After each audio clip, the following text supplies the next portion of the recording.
എല്ലാവർക്കും യേശുവിൻ നാമത്തിൽ വന്ദനം. ഈ ആഴ്ചയുടെ ഏറ്റവും ഒടുവിലത്തെ ദിവസത്തിലേക്ക് നമ്മൾ വന്നല്ലോ. 3 ദിവസത്തെ ഉപവാസ പ്രാർത്ഥനയുടെ സമാപന ദിവസം ഇന്ന് രാവിലെ 10:30 ആരംഭിച്ച് 2 മണിയോടെ അവസാനിക്കുന്നു. താല്പര്യമുള്ളവർ, പ്രത്യേകിച്ച് പ്രൈസ് ജനറേഷനിലെ എല്ലാ കുടുംബാംഗങ്ങളും നിങ്ങൾ ഈ മീറ്റിങ്ങിൽ പങ്കെടുക്കണം എന്ന് ഞാൻ നിർബന്ധം ഓർപ്പിക്കുന്നു. ഒരു വലിയ അനുഗ്രഹത്തിലേക്ക് കർത്താവ് നമ്മെ നയിക്കും. നിശ്ചയം കർത്താവിൽ നമുക്ക് ബലപ്പെടാം, കർത്താവിൻ്റെ വചനത്തിൽ നമുക്ക് ശക്തിപ്പെടാം. നമുക്ക് വലിയ ഉയരങ്ങളിൽ പറക്കണമെന്ന് ആഗ്രഹമുണ്ട്. എന്നാൽ കഴിഞ്ഞ നാളുകളിൽ നമ്മെ തളച്ചിട്ടിരിക്കുന്ന ചില ചങ്ങലകളുണ്ട്. അത് ബ്രേക്ക് ചെയ്യാതെ നമുക്ക് വലിയ ഉയരങ്ങളിൽ പോകാൻ കഴിയില്ല. അതായത് ഒരു പക്ഷിയെ എന്തിലോ കെട്ടിയിട്ടിരിക്കുന്നു, അതിന് ഉയരത്തിലേക്ക് പറക്കാൻ ചിറകുണ്ട്. വളരെ ഉയരത്തിൽ പറക്കാൻ കഴിയുന്ന ചിറകാണ്, ആരോഗ്യവുമുണ്ട്. എന്നാൽ നാളുകളായിട്ട് എന്തിലോ കെട്ടിയിട്ടിരിക്കുന്നു എന്നതുപോലെ ആരോടൊക്കെ ദൈവാത്മാവ് ഇടപെടുന്നു. പറക്കാൻ എല്ലാമുണ്ട്, ചിറകുണ്ട്, ശക്തിയുണ്ട്, നല്ല ആകാശമുണ്ട്, നല്ല കാലാവസ്ഥയുണ്ട്. എല്ലാം ഉണ്ടായിട്ടും പൊങ്ങാൻ കഴിയാത്തത് എവിടെയോ തളച്ചിട്ടിട്ടുണ്ട്. മാനസികമായിട്ട് നിങ്ങളെ എവിടെയോ നിങ്ങൾ തന്നെ തളച്ചിട്ടിരിക്കുന്നതിനെ നിങ്ങൾ ബ്രേക്ക് ചെയ്യണം. നിങ്ങളതിനെ തകർത്ത് കളയണം. നിങ്ങളുടെ ബന്ധനങ്ങളെ നിങ്ങൾ കുടഞ്ഞു കളയണം. ശിംശോൻ, അവനെ പിടിക്കാനായിട്ട് ഫെലിസ്തീർ വന്നു, അന്യജാതിക്കാർ വന്നു, വേറെ രാജ്യക്കാർ വന്നു. കാരണം ആ രാജ്യത്തുള്ള ഒത്തിരി പേരെ അവൻ ആക്രമിച്ച് തകർത്ത് കളഞ്ഞു. ഇസ്രായേൽ ജനം അന്ന് ഫെലിസ്തീരുടെ കയ്യിലാണ്. ആ രാജ്യമാണ് ഇസ്രായേലിനെ വാഴുന്നത്. അതുകൊണ്ട് അവർ വന്ന് പറഞ്ഞു, ശിംശോനെ പിടിച്ചു തന്നില്ലെങ്കിൽ നിങ്ങളെ കൊന്നുകളയും. അവർ പറഞ്ഞു, അയ്യോ ഞങ്ങളെ കൊല്ലരുതേ, ശിംശോനെ തരാം. ശിംശോൻ ആ രാജ്യത്തിൻ്റെ രക്ഷകനാണ്. സാംസൺ, ചില ബൈബിളിൽ അങ്ങനെയാണ്, ഇംഗ്ലീഷിൽ അങ്ങനെയാണ്. അപ്പോൾ സാംസൺ ഈ ഇസ്രായേലിലെ പ്രഭുക്കന്മാരൊക്കെ കൂടി ചെന്ന് ഏതാം പാറയുടെ ഗുഹയിൽ ഒളിച്ചിരിക്കുന്ന ശിംശോനോട് പറഞ്ഞു, നിന്നെ പിടിച്ച് കെട്ടി ഞങ്ങൾ ഫെലിസ്തീരുടെ കയ്യിൽ കൊടുക്കാൻ പോവുകയാണ്. ശിംശോൻ പറഞ്ഞു, നിങ്ങൾ എന്നെ കൊല്ലരുത്, കാരണം നിങ്ങൾ കൊല്ലാൻ വന്നാൽ ഞാൻ നിങ്ങളെ കൊല്ലും. അതാണ് ഇതിൻ്റെ അർത്ഥം. കാരണം ആർക്കും അവനെ കൊല്ലാൻ കഴിയില്ല, കാരണം ദൈവത്തിൻ്റെ പ്രത്യേക വൃദ്ധസ്ഥനാണ്. നിങ്ങളെന്നെ കൊല്ലരുത്, പിടിച്ച് കെട്ടിക്കോ. കെട്ടലൊന്നും വിഷയമൊന്നുമല്ല. അങ്ങനെ അവർ അവനെ പുതിയ കയറുകൊണ്ട് കെട്ടി. എന്നിട്ട് ഫെലിസ്തീർ വരുമ്പോൾ അവരുടെ കയ്യിലോട്ട് എറിഞ്ഞു കൊടുത്തു. ഫെലിസ്തീർ നോക്കുമ്പോൾ കയറാൽ കെട്ടപ്പെട്ട് നിലത്ത് വീണ് കിടക്കുന്ന ശിംശോനെ കാണും. അവരാർത്തുകൊണ്ട് ശിംശോന്റെ അടുത്തോട്ട് ആയുധങ്ങളുമായി വന്നു. അവരടുത്തെത്തുന്നതിന് മുമ്പ് ദൈവത്തിൻ്റെ ആത്മാവ് അവൻ്റെ മേൽ വന്നിട്ട് തീ കൊണ്ട് കരിഞ്ഞുപോയ ചാക്കുനൂല് പോലെ അവൻ്റെ കയ്യിലുള്ള വലിയ കയറ്, ചങ്ങലയേക്കാൾ ബലമുള്ള കയർ. എന്നാൽ ഈ യഹൂദന്മാരെന്ത് ചെയ്യണം? വെറുതെ ഒരു ചെറിയ കയറുകൊണ്ട് കെട്ടിയടാ, ഒരു അഭിനയമാണ്, നിന്നോട് ഞങ്ങൾക്ക് താല്പര്യമുണ്ട്. ഇവന്മാർക്ക് ഒരു മര്യാദയില്ലാത്ത, ഇവർക്ക് വേണ്ടിയാണ് അവനെ ദൈവമാക്കിയത്. ഇതൊന്നും ബോധമില്ലാത്ത ഒരു സമൂഹമായി അന്ന് അവരത് ചെയ്തത്. ഇന്നും അവർ ജ്ഞാനികളെന്ന് പറഞ്ഞ് മൂഢരായിപ്പോയി. അക്ഷയനായ ദൈവത്തിൻ്റെ തേജസ്സിനെ മനുഷ്യൻ, പക്ഷി, നാൽക്കാലിയുടെ ജാതിയുടെ സാദൃശ്യമാക്കി അവരും നമ്മുടെ സമൂഹവും മാറ്റിക്കളഞ്ഞു. ദൈവത്തെ പ്രസാദിപ്പിക്കാൻ അറിയാത്ത, ദൈവത്തിൻ്റെ പ്ലാനുകൾ അറിയാത്തൊരു സമൂഹം. ഇതാ ഇസ്രായേൽ ശിംശോനെ ആ ശത്രുവിൻ്റെ കയ്യിൽ എറിഞ്ഞു കൊടുത്തു.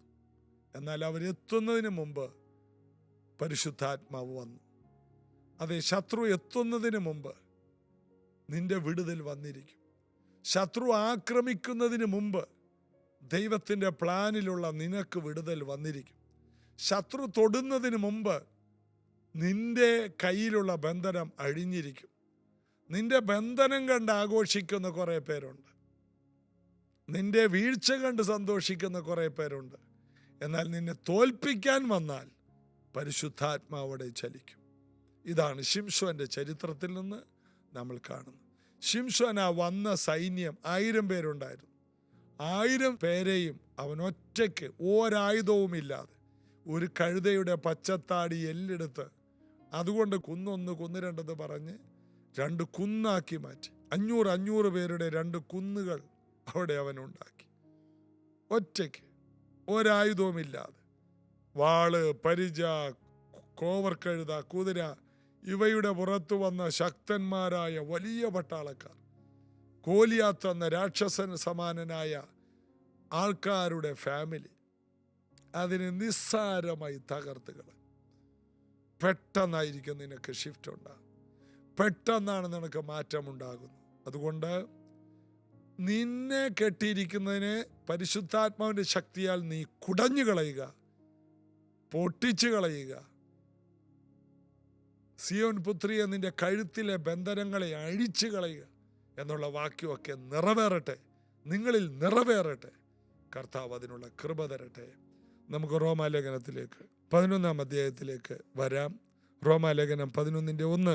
എന്നാൽ ദൈവം സ്വജനത്തെ തള്ളിക്കളഞ്ഞുവോ എന്ന് ഞാൻ ചോദിക്കുന്നു. ഒരു നാളും ഇല്ല. ദൈവം തെരഞ്ഞെടുത്ത ജനത്തെ അവരുടെ തെറ്റുകൾ നിമിത്തവും തള്ളിക്കളയാൻ മനസ്സില്ല. തള്ളിക്കളയാം, ദൈവത്തിന് എന്ത് ചെയ്യാൻ കഴിയും. അപ്പോൾ ശരീരത്തെ കൊല്ലുന്നവനെ ഭയപ്പെടരുത്, കൊന്നിട്ട് അവിടെ നിന്ന് ഉയർപ്പിച്ച് നരകത്തിൽ തള്ളിക്കളയാൻ കഴിയുന്നവനെ ഭയപ്പെടാൻ യേശു പഠിപ്പിച്ചു. അതുകൊണ്ട് ഈ ഭൂമിയിൽ കൊല്ലുന്നവനേക്കാൾ നിത്യമായ ദണ്ഡനത്തിലേക്ക് വിടുന്ന ദൈവത്തെയാണ് നമ്മൾ പേടിക്കേണ്ടത്. ആ ഒരു ദൈവ ഭയം നമ്മുടെ ഇടയിൽ നിന്ന് മാറിപ്പോയോ? നിങ്ങൾ എനിക്ക് വേണ്ടി പ്രാർത്ഥിക്കും, ഞാൻ നിങ്ങൾക്ക് വേണ്ടി പ്രാർത്ഥിക്കും. ദൈവ ഭയം യഹോവ ഭക്തിയുടെ മറ്റൊരു വാക്കാണ്. ദൈവ ഭയമില്ല. ഇന്ന് ദൈവ ഭയമില്ലാതെയാണ് പല ദൈവസഭകളും പോകുന്നത്. വെള്ളയുടുത്തുകൊണ്ട് കോടതിയിൽ കേസ് കൊടുത്ത്, വെള്ളയുടുത്തുകൊണ്ട് തമ്മിലടിച്ച് ചേരിയായി 2 ഗ്രൂപ്പായി മീഡിയയിലൂടെ അങ്ങോട്ടും ഇങ്ങോട്ടും മോശം കാര്യങ്ങൾ കരിവാരിത്തേക്കുന്ന നിലയിൽ വെള്ളയുടുത്തുകൊണ്ട് കരിവാരിത്തേക്കുന്നു. എങ്ങനെയുണ്ടാകും? പുറമേ വെള്ള, അകമേ കരി. ഇതാണ് ഇന്ന് ദൈവസഭകളിൽ പിശാചു കൊണ്ടുവരുന്ന ചില ഇടങ്ങളിൽ കാണുന്നത്. അതുകൊണ്ട് നമ്മളിതിനെ അതിജീവിക്കണം. ദൈവത്തിന് കൈവിടാൻ കഴിയില്ല. ദൈവം ഒരിക്കലും തള്ളിക്കളയില്ല.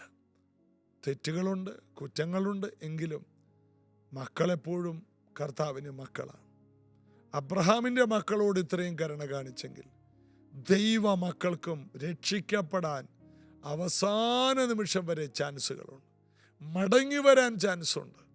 അതുകൊണ്ട് ഇതെല്ലാം കേൾക്കുന്ന ഒത്തിരി പേര് ഈ പ്രാർത്ഥനയിൽ മടങ്ങി വന്ന് പഴയതിനേക്കാൾ നല്ല തീരുമാനത്തോടെ ജീവിതത്തെ പുതുക്കാൻ കർത്താവ് നിർബന്ധിക്കും. ഇന്നത്തെ ഉപവാസ പ്രാർത്ഥനയിൽ നിങ്ങൾ മടങ്ങി വരണം. ഒരിക്കലും പ്രാർത്ഥനകളിൽ വരാതെ വീടുകളിൽ ഒതുങ്ങിപ്പോയവർ മടങ്ങി വന്ന് കർത്താവിനെ വിളിക്കും. വലിയ അനുഗ്രഹത്തിലേക്ക് വരണം. കർത്താവിലല്ലാതെ മറ്റൊരു വഴിയിലും നമുക്ക് രക്ഷയില്ല. നമുക്കൊരു വേറെ മാർഗമില്ല. കർത്താവിൽ നമുക്ക് ആശ്രയിക്കാം. കർത്താവിൻ്റെ അമിത ബലത്തിൽ നമുക്ക് ശക്തിപ്പെടാം. 2-ാമത്തെ വാക്യം, ദൈവം മുന്നറിഞ്ഞിട്ടുള്ള തൻ്റെ ജനത്തെ തള്ളിക്കളഞ്ഞിട്ടില്ല. മുന്നറിഞ്ഞു. ദൈവം നേരത്തെ അറിഞ്ഞവരാണ് നാം. അതുകൊണ്ടാണ് മുന്നറിഞ്ഞവരെ വിളിച്ചും വിളിച്ചവരെ നീതീകരിച്ചും നീതീകരിച്ചവരെ തേജസ്കരിച്ചുമിരിക്കുന്നു എന്ന് നമ്മൾ വായിച്ചത്. മുന്നറിഞ്ഞവരെ വിളിച്ചു. ദൈവം എപ്പോഴാണ് നമ്മളെ അറിഞ്ഞത്? അമ്മയുടെ ഉദരത്തിൽ ഉണ്ടാകുന്നതിന് മുമ്പ്. പൗലോസിന്റെ ഭാഷയിൽ പറഞ്ഞാൽ ലോകസ്ഥാപനത്തിന് മുന്നമേ മുന്നറിഞ്ഞു. ഈ ഭൂമി ഉണ്ടാക്കുന്നതിന് മുമ്പ്, ആദാമിനെ ഉണ്ടാക്കുന്നതിന് മുന്നമേ അവന് നമ്മെ അറിയാമായിരുന്നു. ഒരു എഞ്ചിനീയറിന് ഒരു ബിൽഡിങ് അതുണ്ടായി വരുമ്പോഴല്ല, ഉണ്ടായി അതിൻ്റെ ആ വീട് ആ വീടിൻ്റെ ഡെഡിക്കേഷനല്ല എഞ്ചിനീയർ എത്ര ഭംഗി എന്ന് അദ്ദേഹത്തിൻ്റെ ഉള്ളിൽ നേരത്തെ അതുണ്ട്. നേരത്തെ ഉണ്ട്. ഒത്തിരി പ്ലാനുകൾ, ഡിസൈനുകൾ. ഒരു ആർക്കിടെക്റ്റിൻ്റെ അകത്ത് കിടപ്പുണ്ട്.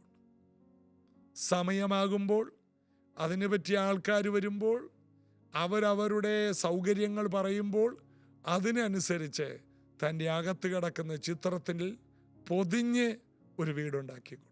ഒരു എഞ്ചിനീയർക്ക് ഇത്രയും കഴിയുമെങ്കിൽ, സർവശക്തനായ എഞ്ചിനീയർക്ക് ആകാശത്തെ എല്ലാ ദിവസവും വേറെ വേറെ കളറിൽ കോടിക്കണക്കിന് വർഷമായിട്ട് ഡിസൈൻ മാറ്റുന്ന കർത്താവിന് എല്ലാ ദിവസവും വേറെ ഡിസൈനുകളാണ്. ഓരോ രാജ്യത്ത് ചെല്ലുമ്പോൾ ആകാശം കാണാൻ എന്ത് ഭംഗിയാണ്. ചിലയിടത്തേലും ആകാശം വളരെ താഴെയായിട്ട് തോന്നും, വലിയ ആകാശമായിട്ട്. നമ്മൾ കൊച്ചു കേരളത്തിൽ, ഇന്ത്യയിൽ നോക്കും വലിയ ആകാശം തോന്നുന്നത്.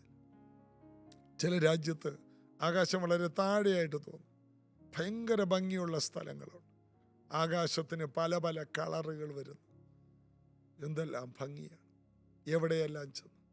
കഴിഞ്ഞിടയ്ക്ക് നയാഗ്ര വെള്ളച്ചാട്ടം കണ്ടപ്പോൾ നമ്മൾ ആ മുകളിൽ നിന്ന് താഴോട്ട്, ആ വെള്ളച്ചാട്ടത്തിൻ്റെ താഴോട്ട് നോക്കുമ്പോൾ സൂര്യപ്രകാശത്തിൽ 2 മഴവില്ല്. എന്ത് ഭംഗിയാ കാണാൻ. എന്തെല്ലാം സംവിധാനം. ദൈവത്തിൻ്റെ പ്ലാനുകൾ എത്ര വലുതാണ്. കർത്താവ് എത്ര വലിയൊരു എഞ്ചിനീയറാണ്. മുന്നറിഞ്ഞവരെ വിളിച്ചു, വിളിച്ചവരെ നീതീകരിച്ചു, നീതീകരിച്ചവരെ തേജസ്കരിച്ചുമിരിക്കും. ദൈവം വിളിച്ചു വേർതിരിച്ച ആൾക്കാർ, അതാണ് 2-ാം വാക്യത്തിൽ, മുന്നറിഞ്ഞിട്ടുള്ള തൻ്റെ ജനത്തെ തള്ളിക്കളഞ്ഞിട്ടില്ല. അവർ തിരിച്ചു വരും. ദൈവം തെരഞ്ഞെടുത്ത ദൈവത്തിൻ്റെ പദ്ധതിയിലുള്ള ഒരു വ്യക്തിയാണ് നിങ്ങൾ. നിങ്ങളെ ദൈവം തള്ളിക്കളയില്ല. ഒരിക്കൽ നിങ്ങൾ വന്ന് രക്ഷിക്കപ്പെട്ടില്ലേ? ഒരിക്കൽ നിങ്ങൾ വന്ന് ഈ ദൈവകൃപയിൽ വളരെയധികം സന്തോഷിച്ചതല്ലേ? അപ്പോൾ ദൈവത്തിൻ്റെ പ്രോഗ്രാമിലാണ്. കുറേയൊക്കെ പിന്മാറിയൊക്കെ പോയി. ഈ ദിവസങ്ങളിൽ പിന്മാറ്റക്കാരെ ദൈവം തൊടുകയാണ്. ജീസസ് അവരിടയിലൂടെ. നിങ്ങൾ മടങ്ങി വരും. നിങ്ങൾക്ക് മടങ്ങി വരാൻ കഴിയും. നിങ്ങളുടെ പാപങ്ങൾ വീണ്ടും കർത്താവ് ക്ഷമിക്കും. നിങ്ങൾക്ക് വലിയ അനുഗ്രഹങ്ങളിലേക്ക് കാൽവയ്പ്പുകളുണ്ട്. ദൈവം 2-ാം ചാൻസിൻ്റെ ദൈവമാണ്. ഒരു ചാൻസ് കൂടി ദൈവം നിങ്ങൾക്ക് തരും. നിങ്ങൾ അനുഗ്രഹിക്കപ്പെടാൻ, നിങ്ങളുടെ വീടിൻ്റെ അവസ്ഥ മാറാൻ. മനസ്സുമടുത്ത് പിന്മാറിപ്പോയി ഇതൊന്നും ശരിയല്ലെന്ന് പറഞ്ഞ് പിന്മാറിയ വ്യക്തികളോടാണ് കർത്താവിൻ്റെ ആത്മാവ് ഇന്ന് സംസാരിക്കും. ദൈവം മുന്നറിഞ്ഞിട്ടുള്ള തൻ്റെ ജനത്തെ തള്ളിക്കളഞ്ഞിട്ടില്ല. നിന്നെ ദൈവം കളഞ്ഞിട്ടില്ല. നിങ്ങളെ ദൈവം കുടുംബമായിട്ട് തള്ളിക്കളഞ്ഞിട്ടില്ല. നിങ്ങൾ തള്ളിക്കളഞ്ഞാലും ദൈവം തള്ളിക്കളയില്ല. അതുകൊണ്ടാണ് ഈ പ്രോഗ്രാം നിങ്ങൾ കേൾക്കുന്നത്. അതുകൊണ്ടാണ് ഈ പ്രോഗ്രാം കണ്ടുകൊണ്ടിരിക്കുമ്പോൾ നിങ്ങളിത് മാറ്റുന്നില്ല, മറ്റൊരു പ്രോഗ്രാമിലോട്ട് പോകുന്നില്ല. കാരണം നിങ്ങൾ ദൈവത്തിൻ്റെ പദ്ധതിയാണ്. ഏലിയാവിൻ്റെ ചരിത്രത്തിൽ തിരുവെഴുത്ത് പറയുന്നത് അറിയുന്നില്ലയോ? അവൻ ഇസ്രായേലിന് വിരോധമായി, കർത്താവേ, അവർ നിന്റെ പ്രവാചകന്മാരെ കൊന്ന് നിന്റെ യാഗപീഠങ്ങളെ ഇടിച്ചു കളഞ്ഞു. ഞാൻ ഒരുത്തൻ മാത്രം ശേഷിച്ചിരിക്കുന്നു. അവർ എനിക്കും ജീവഹാനി വരുത്തുവാൻ നോക്കുന്നു എന്ന് ദൈവത്തോട് വാദിക്കുമ്പോൾ അവന് അരുളപ്പാടുണ്ടായത് എന്ത്? ബാലിന് മുട്ടുകുത്താത്ത 7000 പേരെ ഞാൻ എനിക്കായി ശേഷിപ്പിച്ചിരിക്കുന്നു എന്ന് തന്നെ. 5-ാം വാക്യം, അങ്ങനെ ഈ കാലത്തിലും കൃപയാൽ തെരഞ്ഞെടുപ്പിൻ പ്രകാരം ഒരു ശേഷിപ്പുണ്ട്. നിങ്ങൾ ആ ശേഷിപ്പിലുള്ളതാണ്. ഏലിയാവിനെ പോലെ നിങ്ങൾ മുന്നോട്ട് വന്നില്ല. ഏലിയാവിനെ പോലെ ദൈവത്തിന് വേണ്ടി പരസ്യമായി സാക്ഷിയായില്ല. എന്നാൽ നിങ്ങൾ പിന്മാറ്റത്തിൽ പോയിട്ടും നിങ്ങൾ നിങ്ങളെ സൂക്ഷിച്ചവരാണ്. കുറേ കാര്യത്തിലൊക്കെ പോയെങ്കിലും ചില കാര്യങ്ങൾ നിങ്ങൾ കൈവിട്ട് കളഞ്ഞില്ല. നിങ്ങൾക്കറിയാം നിങ്ങൾ ദൈവമക്കളാണ്. അതുകൊണ്ട് നിങ്ങൾക്ക് എല്ലാവരെ പോലെ ജീവിക്കാൻ കഴിയില്ല. കൂശിന് തൻ്റെ തൊക്കും പുള്ളിപ്പുലിക്ക് തൻ്റെ പുള്ളിയും മാറ്റാൻ കഴിയുമോ എന്ന് ഇരമ്യാവിൽ ചോദിക്കുന്ന പോലെ, പുള്ളിപ്പുലിക്ക് പുള്ളിപ്പുലിയുടെ പുള്ളി മഴ വന്ന് വീണാലും വെള്ളത്തിൽ മുങ്ങി നീന്തിയാലും അത് കുതിർന്ന് അത് മാറിപ്പോകില്ല. കൂശ്യന് അവൻ്റെ ത്വക്കിൻ്റെ നിറം മാറ്റാൻ കഴിയില്ല. ഇതുപോലെ ദൈവം നിനക്ക് തന്ന ആ പുതിയ സൃഷ്ടി എന്ന വീണ്ടും ജനനമെന്ന അവസ്ഥ നിനക്ക് കളയാൻ കഴിയില്ലെന്ന്. ദൈവത്തിൻ്റെ പ്രത്യേക തെരഞ്ഞെടുപ്പാണ്. നീ രക്ഷയുടെ അനുഗ്രഹം അനുഭവിക്കാൻ വിളിക്കപ്പെട്ട വ്യക്തിയാണ്. ഈ സത്യം നിങ്ങൾ അറിയണം. പ്രാർത്ഥിക്കാം. പുതിയ ആഴ്ച മുതൽ വലിയ അനുഗ്രഹത്തിലേക്ക് വരാം. ഈ വരുന്ന ഞായറാഴ്ച മുതലുള്ള സഭായോഗം നിങ്ങളെ ഒരു പുതിയ വെല്ലുവിളിയിലേക്ക് നടത്തട്ടെ, പുതിയ തീരുമാനത്തിലേക്ക് കടന്നു വാ. നാളെ സഭായോഗം രാവിലെ 8 മണിക്കുണ്ട്. വാ, കടന്നു വന്ന് മീറ്റിങ്ങിന് ശേഷം നമ്മൾക്ക് തമ്മിൽ സംസാരിക്കാം. നിങ്ങളെക്കുറിച്ച് ഞാൻ പറയാം. നിങ്ങളൊരു അനുഗ്രഹമാണ്. നിങ്ങളുടെ ചാൻസ് ആരംഭിക്കാൻ പോവുകയാണ്. നിങ്ങളൊരു പുതിയ തുടക്കം തുടങ്ങാൻ പോവുകയാണ്. കർത്താവിലേക്ക് വാ, പ്രാർത്ഥിക്കുക. യേശുവേ, ഇന്ന് ഈ വചനം കേട്ടവരെ അങ്ങ് തൊട്ടുകൊണ്ടിരിക്കാൻ സ്തോത്രം. നൂറുകണക്കിന് ആയിരക്കണക്കിന് ജനങ്ങൾ മടങ്ങി വരാൻ സമയമായല്ലോ. അങ്ങ് അവരുടെ രാജാവായി നടുവിൽ വാഴാൻ സമയമായി. അവരുടെ നഷ്ടപ്പെട്ട സംവത്സരങ്ങൾ തിരിച്ചു കൊടുക്കാൻ സമയമായി. കരുണയുടെ ഉറവിടമായ കർത്താവിൻ്റെ കൈകളിൽ അവരെ ഏൽപ്പിക്കുന്നു. അവരെ സൗഖ്യമാക്കണം. അവരെ കടക്കണികളിൽ നിന്ന് വിടുവിക്കണം. നിരാശയിൽ നിന്ന്, ആത്മഹത്യ ചിന്തകളിൽ നിന്ന് വിടുവിക്കണം. അങ്ങ് അവരെ മുന്നറിഞ്ഞവരാണല്ലോ. അവരെ അങ്ങ് തിരഞ്ഞെടുത്തു പോയല്ലോ. അതുകൊണ്ട് മടക്കി വരുത്തി അനുഗ്രഹ സമ്പൂർണരാക്കി മാറ്റണം. യേശുവിൻ നാമത്തിൽ ആമേൻ. അങ്ങനെ തന്നെ സംഭവിക്കും. നിങ്ങൾ അനുഗ്രഹിക്കപ്പെടും. നാളത്തെ സഭായോഗത്തിൽ കർത്തൃമേശയുണ്ട്. കടന്നു വരണം. ഒരുമിച്ച് അനുഗ്രഹിക്കപ്പെടാം. പുതിയ ആഴ്ച നമുക്ക് പുതിയ സന്ദേശം ഒരുമിച്ച് പ്രാപിക്കാം. God bless U.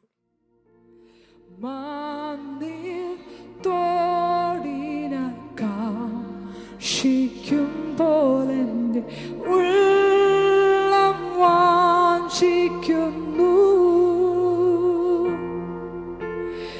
എൻ ഹൃദയത്തിനുന്മേഷമാകും നിന്നെ ആരാധിക്കുന്നു.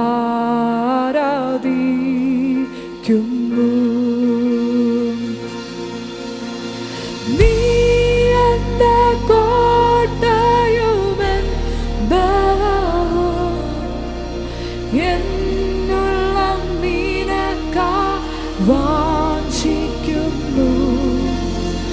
നീ എന്റെ കോട്ടയുമെൻ ബലവും, എന്നുള്ളം നിനക്കായി വാഞ്ചിക്കുന്നു.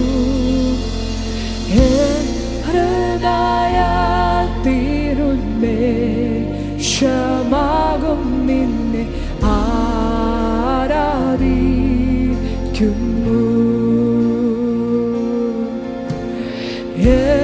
ഹൃദയത്തിനുന്മേഷമാകും നിന്നെ ആരാധിക്കുന്നു. നീ എൻ സഹോദരൻ, നീ എൻ സഹോദരൻ, കൂട്ടാളിയും നീ രാജാവായിരിക്കെ.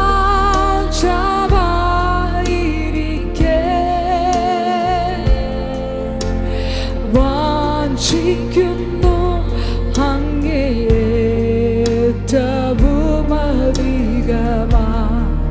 മറ്റാരിലും. നീ എൻ സഹോദരൻ, നീ എൻ സഹോദരൻ, കൂട്ടാളിയും നീ രാജാവായിരിക്കെ.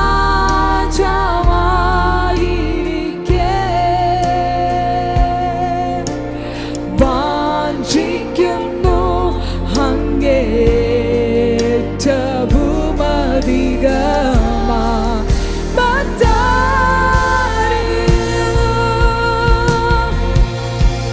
നീ എന്റെ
വാഞ്ചിക്കുന്നു വാഞ്ചിക്കുന്നു അങ്ങേ